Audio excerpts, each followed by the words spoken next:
पूज्य गुरुदेव भगवान कबीर परमेश्वर आप और हम सभी आत्माओं को सद्बुद्धि बख्शे, हमें इस भक्ति मार्ग पर संघर्ष करने के लिए शक्ति बख्शें, अपना विशेष आशीर्वाद बख्शें, हमारा ज्ञान योग खोलें, दिव्य दृष्टि खोलें हमारी, जो हम इस ज्ञान को आधार बनाकर काल लोक के कष्टों से डरकर अपनी भक्ति को सफल करें, अपने मनुष्य जीवन को सफल करें, जो मनुष्य जीवन सिर्फ और सिर्फ परमेश्वर की प्राप्ति के लिए मिलता है, पांचवी मुक्ति सनातन परम धाम को जाने के लिए मिलता है। परमेश्वर कहते हैं मानव जन्म दुर्लभ है, ये मिले न बारंबार, जैसे तरवर से पत्ता टूट गिरे वो बहुर न लगता डार। गुरुदेव भगवान ने हमें बताया कि जिस प्रकार पेड़ से एक बार पत्ता टूटकर नीचे गिरने के बाद लाख कोशिशों के बावजूद भी वो पत्ता वापस उसी पेड़ पर नहीं लग सकता है, इसी प्रकार परमपिता परमेश्वर हमें एक मनुष्य जीवन 84 लाख योनियां भोगने के बाद देते हैं।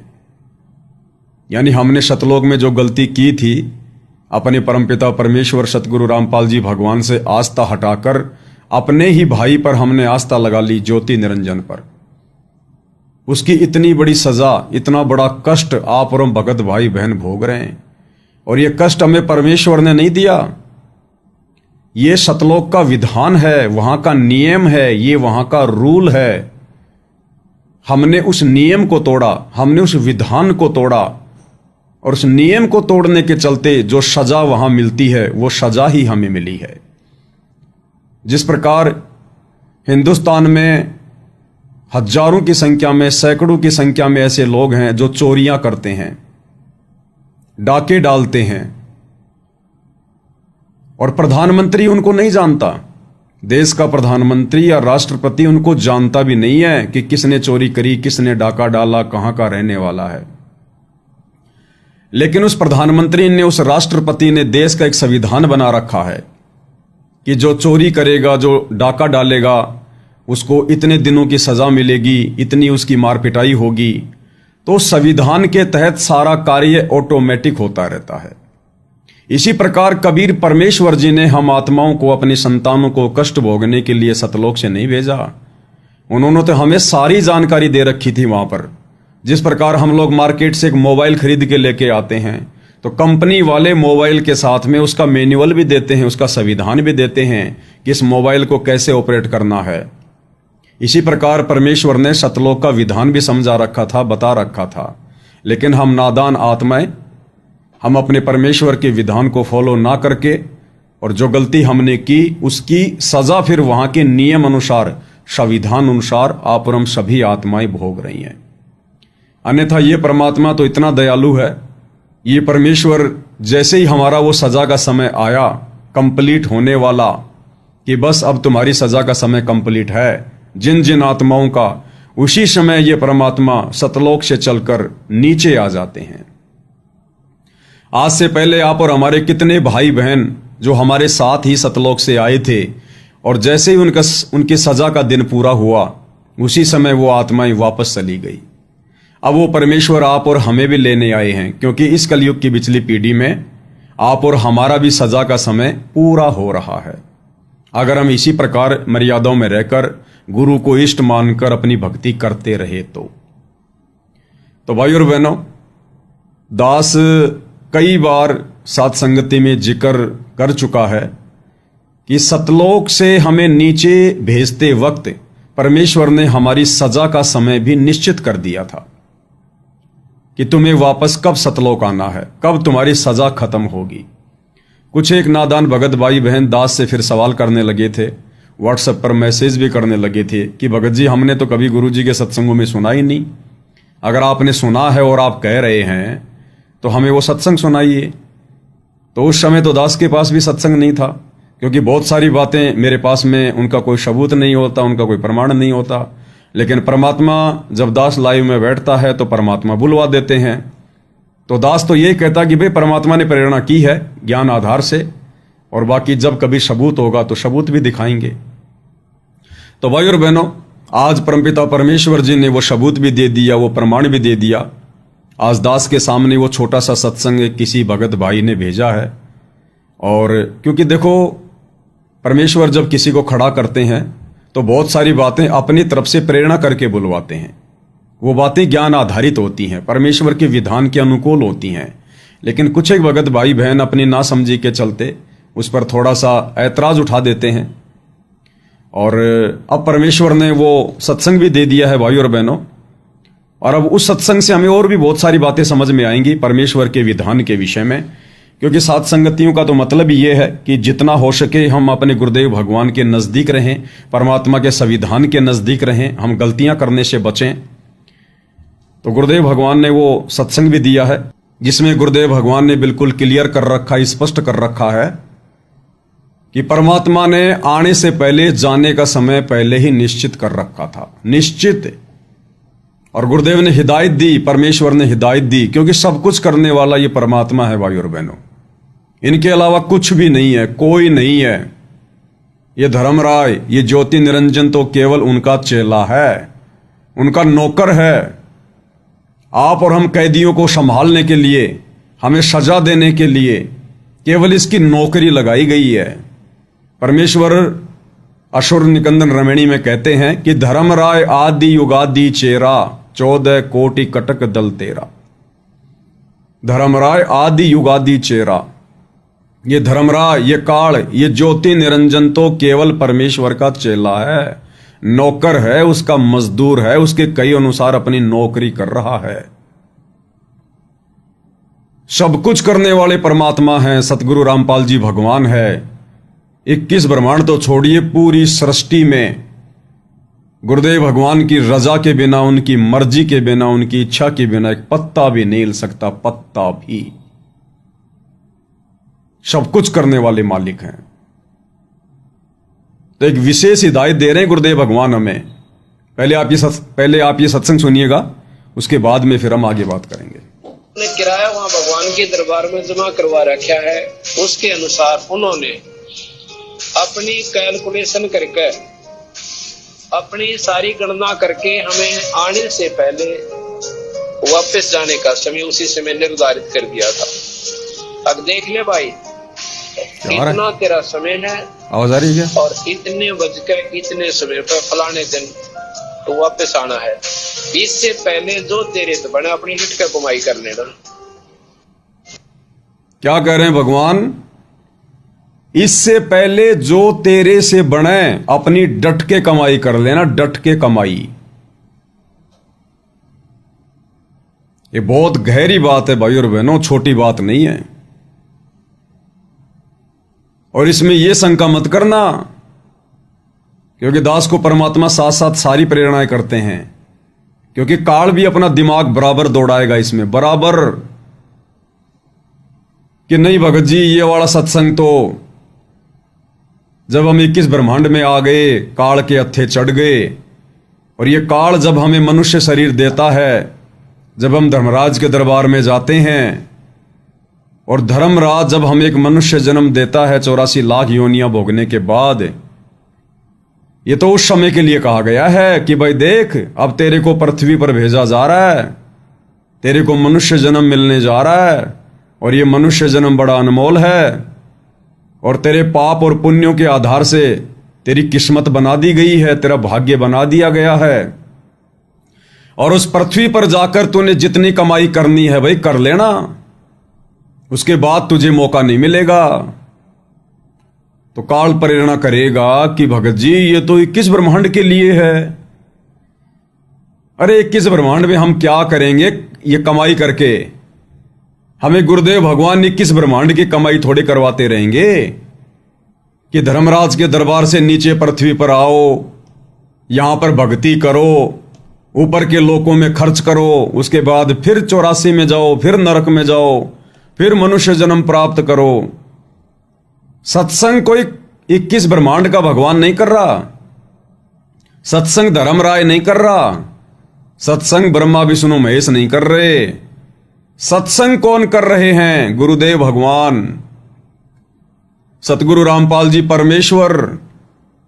तो परमेश्वर हमें कहां का संविधान बताएंगे, कहां का विधान बताएंगे?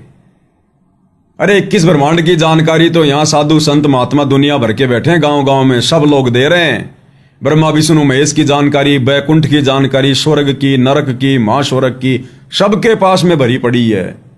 ये परमेश्वर आके हमें कहां की जानकारी देगा, हमने सबसे बड़ी गलती कहां की थी और वहां जाने के लिए हमने किस कदर कमाई करनी पड़ेगी। तो गुरुदेव भगवान सतलोक के राजा सतगुरु रामपाल जी परमेश्वर हमें सतलोक जाने की बातें कह रहे हैं कि परमात्मा ने तुम्हारे ऊपर दया बख्शी है, रजा बख्शी है और तुम्हारे आने से पहले जाने का समय निश्चित हो चुका है। इस बीच में तुम लोगों ने जितनी कमाई करनी है कर लो, जितनी कमाई करनी है कर लो। अब ये बात क्यों कह रहे हैं गुरुदेव भगवान हमें कि इस बीच में, यानी जब तक हमें मनुष्य शरीर प्राप्त है इस धरती पर, तब तक जितनी कमाई करनी है कर लो। जो गुरुदेव भगवान ने हमें भक्ति दे दी, जो कमाई करने का तरीका बता दिया। अब ये क्यों कह रहे हैं हमें गुरुदेव भगवान? तो भाई और बहनों, ज्ञान आधार से ही विचार करना पड़ेगा, निर्णय करना पड़ेगा हमने। अन्यथा ये परमात्मा तो इतना समर्थ है, इतना सक्षम है, ये तो एक सेकंड में हमारे को सतलोक ले जाकर बैठा दे। फिर ये कमाई क्यों करवा रहा हमारे से? भाई गुरुदेव तो समर्थ है ना, उन्हें तो कोई आवश्यकता नहीं है ये कमाई करवाने की। वो हमारा बाप है, हमारा पिता है, उसको कौन रोक देगा यदि वो हमें अपने साथ ले जाना चाहेंगे तो। लेकिन यहां ये बात गुरुदेव क्यों कह रहे हैं, इसके पीछे भाई और बहनों गहरा रहस्य है। और जब तक ये बातें हम भाई बहनों तक नहीं पहुंचेंगी, हमें नहीं पता चलेगी, तब तक हम उस लगन के साथ में कमाई भी नहीं कर सकते, हम गफलतबाजी भी करते रहेंगे। इसलिए परमात्मा ने साध संगतियां रखवाई हैं, क्योंकि ये भक्ति का सिलेबस बहुत लंबा चौड़ा है, बहुत लंबा चौड़ा। और गुरुदेव भगवान हर पॉइंट के ऊपर फोकस नहीं कर पाते हैं, उनके पास इतना समय नहीं होता है। इसलिए परमेश्वर ने साध संगतियां रखवाई।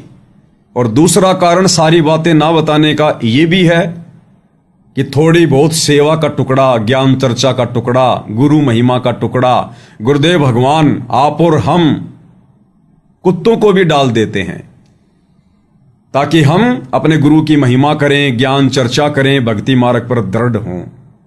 हमारे शुभ कर्म बनवाने के लिए, हमारे अच्छे कर्म बनवाने के लिए परमेश्वर साध संगति का टुकड़ा कलयुग की पिछली पीढ़ी में डाल देते हैं। अब ये बात क्यों कही गुरुदेव ने, ये बहुत विचारणीय विषय है भाई और बहनों। और इन सब बातों पर चर्चा करने के लिए ही परमात्मा आप और हम भाई बहनों को साध संगति में इकट्ठा करते हैं। और इसीलिए कहते हैं कि साध संगति हरि भक्ति बिन कोई न उतरे पार, निर्मल आदि अनादि है गंदा सब संसार। साध संगति और हरि भक्ति बिन। अब भाई और बहनों, हरि का तो हमें पता चल गया कि हरि कौन है। हरि कबीर जी, और कबीर जी वर्तमान में धरती पर सतगुरु रामपाल जी। तो ये तो हो गई हरि भक्ति। अब हरि भक्ति के अलावा ये साध संगति क्या है? उस हरि के बच्चे, हरि के भगत आपस में मिल बैठकर उस हरि के द्वारा, गुरुदेव के द्वारा बताए गए पॉइंटों पर, सत्संगों पर चिंतन मनन करें, मंथन करें, ज्ञान चर्चा करें और अपने आप को दृढ़ करें। इसलिए कहते हैं साध संगति हरि भक्ति बिन कोई न उतरे पार, निर्मल आदि अनादि है गंदा सब संसार। अब इसका मतलब यह भी नहीं है कि भाई पवनदास लाइव आएगा तो ही साध संगति होगी, तो ही साध संगति मानी जाएगी। इसी के लिए गुरु जी कह रहे हैं साध संगति नहीं। आपने उपदेश ले लिया, आपकी भगतमती ने उपदेश ले लिया, आपके परिवार में 2-4 आपके बच्चों ने उपदेश ले लिया, माता पिता ने उपदेश ले लिया। मान लो आपका पूरा परिवार उपदेशी है, या आपके परिवार में 2 लोग उपदेशी हैं, 4 हैं, 5 हैं, और आप लोग अपने घर पर बैठकर जो परमेश्वर की चर्चा करते हो, गुरु जी के विषय में चर्चा करते हो, सत्संगों पर चर्चा करते हो, एक दूसरे की शंकाओं का समाधान करते हो, वो भी साध संगति है। साध यानी भगत और संगति यानी आपस में चर्चा। 2 भाई बहन आपस में बैठकर अगर चर्चा करते हैं तो वो भी सत्संग है, वो भी साध संगति है। और ये सात संगतियां परमेश्वर ने इसीलिए आप और हमें दी है ताकि हम ज्ञान से दृढ़ हो सकें। तो ये बात क्यों कही गुरुदेव ने कि तुम्हारे पास में जितना समय बचा हुआ है, जब तक तुम्हें मनुष्य शरीर प्राप्त है, तब तक तुमने जितनी कमाई करनी है कर लो। क्योंकि भाई और बहनों, इसी भक्ति कमाई के आधार से जो वर्तमान में आप और हमें गुरुदेव भगवान ने दी है, सतनाम की कमाई, सार नाम की कमाई, सार शब्द की कमाई, गुरु जी की सेवा, गुरु जी को भोग लगाना, विधिवत आरती करना, उनकी महिमा करना, इसी कमाई के आधार से हमें सतलोक में स्थान मिलेगा, सतलोक में जगह मिलेगी। एक तो नॉर्मली जैसे हम सतलोक में जाएंगे तो परमात्मा सतलोक में रखेंगे हमें, और एक यहां पर की गई भक्ति कमाई के आधार से परमात्मा उच्च पद प्राप्त करवाता है, सतलोक में भी उच्च पद प्राप्त। जैसे स्कूल में बच्चे पढ़ते हैं, कौन बच्चा किस स्तर की पढ़ाई पढ़ रहा है, कौन बच्चा किस लेवल की पढ़ाई पढ़ रहा है, कितने नंबरों से पास हो रहा है, कितने उसके अंक आ रहे हैं, कौन सी डिवीजन ले रहा है, उसी आधार से फिर फील्ड में उसको नौकरी मिलती है। अगर कोई थर्ड डिवीजन से पास हो रहा है, सेकंड डिवीजन से पास हो रहा है, तो छोटा मोटा कोई फौज पुलिस में लग जाएगा, कोई चपड़ासी बन जाएगा, कोई बाबू बाबू बन जाएगा, कोई जो है वो कलरक बन जाएगा, कोई बस का ड्राइवर बन जाएगा, कंडक्टर बन जाएगा। और दूसरा बच्चा फर्स्ट डिवीजन आ रहा है, मेरिट में आ रहा है, अखबार में उसका नाम आ रहा है, वो बच्चा लेक्चरर बनेगा, वो प्रिंसिपल बनेगा, कोई बड़ा अधिकारी बनेगा, आईएएस बनेगा, आरएस बनेगा, जिला कलेक्टर बनेगा। अब उस चपड़ासी के जीवन में, जिला कलेक्टर के जीवन में और सुविधाओं में रात और दिन का अंतर है, रात और दिन का अंतर। इसी प्रकार भाई और बहनों, आप और हमें सतलोक में, वर्तमान में धरती पर गुरुदेव ने हमें जो भक्ति दी है अनमोल, हम जिस भाव से, जिस श्रद्धा से, जिस लगन से, और जितना गुरुदेव भगवान ने हमें बताया है, उस आधार से यदि हम भक्ति करेंगे, वो अंक प्राप्त करेंगे, वो ग्रेड प्राप्त करेंगे, तो भाई और बहनों हमें सतलोक में उसी हिसाब से पद प्राप्त होगा, उसी हिसाब से। अब फिर यहां पर काल प्रेरणा से काल मन में शंका उठा देगा कि गुरुजी तो कहते हैं कि सतलोक में कोई अमीर नहीं, कोई गरीब नहीं, कोई ऊंचा नहीं, कोई नीचा नहीं, कोई गोरा नहीं, कोई काला नहीं, कोई निर्धन नहीं, कोई धनी नहीं, वह तो सब समान है, एक समान, सबको सुविधा प्राप्त है, एक समान। भाई और बहनों, दास पहले भी कह चुका है, और अब तो आप भाई बहनों को भी गुरुदेव के ज्ञान आधार से समझ में आ रहा होगा कि सतलोक फाइनल मोक्ष प्राप्त लोक नहीं है। सतलोक से ऊपर तो और लोक हैं, 3 लोक। सतलोक तो केवल एक बेसिक चीज है, ऊपर के लोकों की तुलना में सबसे नीचे का लोक है, अविनाशी। वहां जाने के बाद भी मृत्यु नहीं होती, कोई रोग नहीं होता, किसी चीज का कोई अभाव नहीं है। लेकिन भाई और बहनों, ऊपर के लोक वो उससे ज्यादा सुखमय लोक हैं। अब जैसे सरकारी नौकरी तो सरकारी नौकरी होती है, नाम तो सरकारी नौकरी है। अगर कोई जिला कलेक्टर है, उसको भी ये कहा जाएगा कि ये सरकारी नौकर है, और एक कोई चपड़ासी लग गया, उसको भी ये कहा जाएगा कि ये सरकारी नौकर है। लेकिन उन नौकरों की नौकरी में, उनकी सुविधाओं में रात दिन का अंतर है। इसलिए गुरुदेव भगवान इस सत्संग में कह रहे हैं कि पुण्यात्माओं, तुम्हारे पास ये मनुष्य जीवन है, ये कितने समय का है ये तुम्हें नहीं पता, इसलिए आंख बंद करके भक्ति कमाई कर लो, जितना हो सके उतनी भक्ति कमाई कर लो, वरना फिर सतलोक में भी फिर मुंह लटका के खड़े हो जाओगे। मुंह लटका के यहां की गई भक्ति कमाई के आधार से वहां हमें सुख मिलेगा, ऊपर के लोक मिलेंगे। नौकरी तो मिल जाएगी चपड़ासी की, लेकिन चपड़ासी की सैलरी कितनी होती है, सुविधा कितनी होती है, उसकी मेहनत कितनी होती है, यह भी हमें ध्यान होना चाहिए। और गुरुदेव भगवान फिर हमें क्या समझा रहे हैं, उनके सत्संगों से ही हम निष्कर्ष निकालेंगे। सारी बातें दास अपनी तरफ से बोलेगा तो पता नहीं मन में काल क्या क्या शंकाएं उत्पन्न कर देगा। इसलिए हम गुरुदेव भगवान के सत्संगों का सहारा लेंगे। पहले ये वाला सत्संग एक बार हम फिर से सुनेंगे, जिसमें गुरुदेव भगवान हमें कह रहे हैं कि तुम्हारे आने से पहले जाने का समय निश्चित हो चुका है, निश्चित हो चुका है।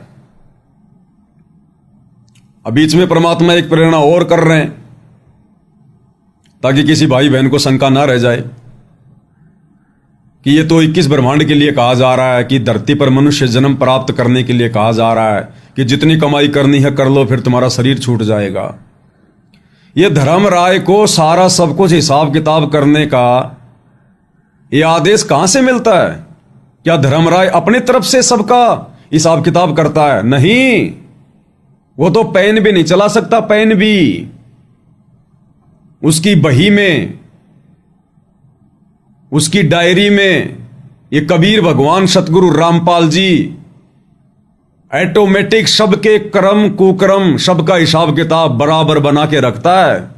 धर्मराय तो केवल उसको ओपन करता है, देखता है, और उसी आधार से सबको फिर स्वर्ग में, नरक में, 84 लाख में या मनुष्य जन्म केवल वितरित करता है, वितरित। हमें गुरुदेव भगवान ने गरुड़ जी की कथा सुनाते समय बताया है, और कबीर सागर के सरलार्थ में भी जब हम वीडियो बना रहे थे उस समय भी हमने पढ़ा, और विशेष संदेश में भी गुरुदेव ने गरुड़ जी की कथा का जिक्र किया है। जब गरुड़ जी को इस बात का पता चला कबीर परमेश्वर जी के द्वारा कि ब्रह्मा विष्णु महेश अविनाशी नहीं है, ये वो सब कुछ नहीं कर सकते जो पूर्ण परमात्मा कर सकता है, तो आपस में उनकी खींचातानी हो गई। काफी लंबा उनका प्रकरण चला। अंत में ब्रह्मा विष्णु महेश ने हार नहीं मानी और कहा कि गरुड़, तू हमारी परीक्षा ले सकता है कि हम परमात्मा है या नहीं है, हम जो चाहें सो कर दें।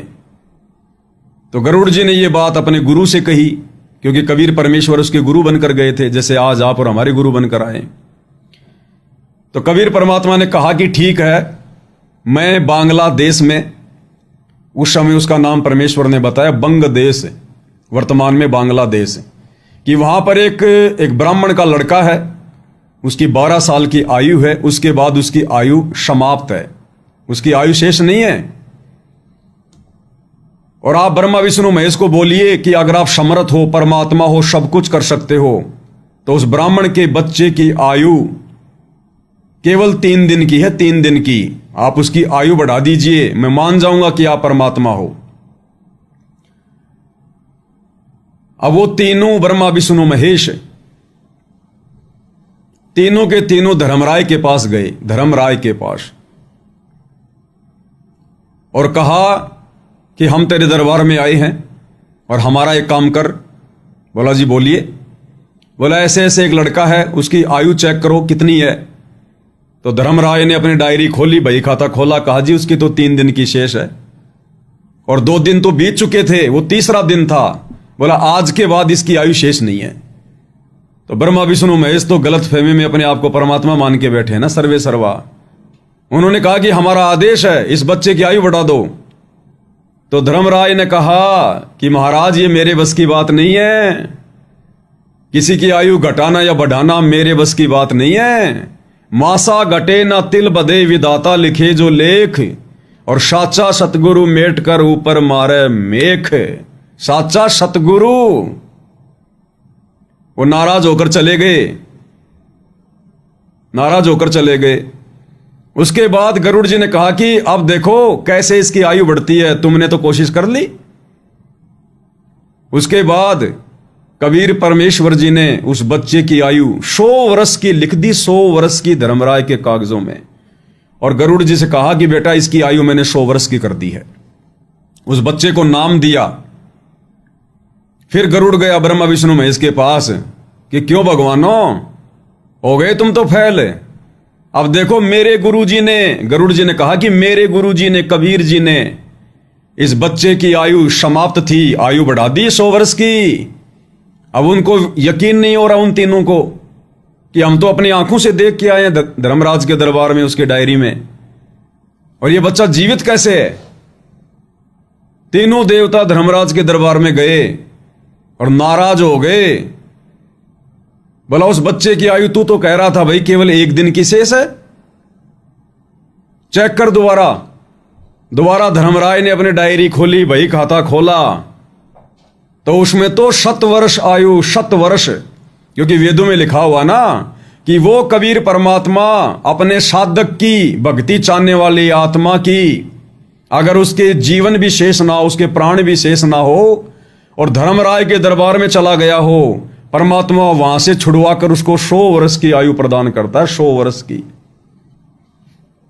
तो ब्रह्मा विष्णु महेश बड़े नाराज हो गए कि हमारे कहने से तो तूने कुछ किया नहीं, अब इसकी आयु कैसे 100 वर्ष की हो गई। तो धर्मराय ने हाथ जोड़ लिए और कहा कि भगवान, ये मेरे बस की बात नहीं है, ये तो ऊपर से होता है, ऊपर से कोई परम शक्ति है, वही सब कुछ लिख कर भेजता है, मेरे बस की बात नहीं है, ना मैं घटा सकता ना मैं बढ़ा सकता, मैं तो उसका नौकर हूं, उसका चेला हूं। धर्मराय आद युगादि चेरा, 14 कोटि कटक दल तेरा, और शत का राज धर्मराय कर ही, अपना किया शबे दंड भरी, कि मैं तो सत्य का राज कर रहा हूं, जो जैसा कर्म करता है और जैसा मेरे पास ऊपर से उस परमेश्वर का हुक्म आता है, आदेश आता है, मैं तो केवल उसकी पालना करता हूं। इसलिए भाई और बहनों, मन में कोई शंका ना हो जाए, सारा लेखा जोखा हर एक जीव का, क्योंकि हम सब आत्मा उस कबीर भगवान की हैं, धर्मराय से लेकर दुर्गा, काल, 84 लाख के प्राणी, हम इंसान, देवी देवता, सबका लेखा जोखा उस कबीर परमेश्वर के दरबार से, सतलोक से आता है, और वही तीनों लोकों में प्रवेश करके सबका पेट भरता है, सबका धारण पोषण करता है।